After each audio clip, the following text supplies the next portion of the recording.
detail of God's creation demonstrates the value he places on unity, diversity, and flexibility.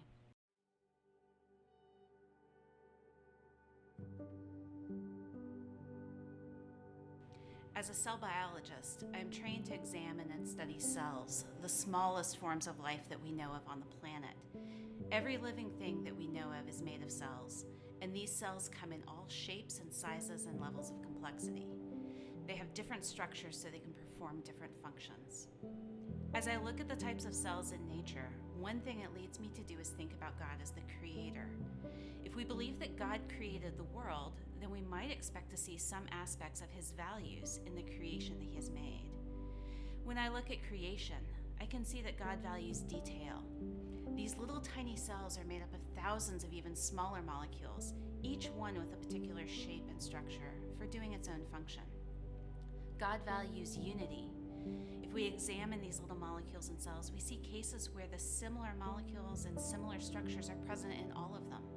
All cells use DNA as the genetic code, and that code is nearly universal. All cells have membranes to form an outer boundary, and all cells perform a similar group of functions. God values diversity. Despite all this unity, we have a vast diversity of cell types and living organisms. There are hundreds of types of cells in the human brain alone. And when we think about the number of life forms on this planet, bacteria, fungi, plants, and animals, the diversity here is staggering. God also values flexibility. It's easy to think that everything in life must be precise for it to work properly, that if anything changes, the whole thing falls apart. However, this is not necessarily the case. There's a tremendous amount of wiggle room in living things that allows them to function, even if conditions aren't quite right.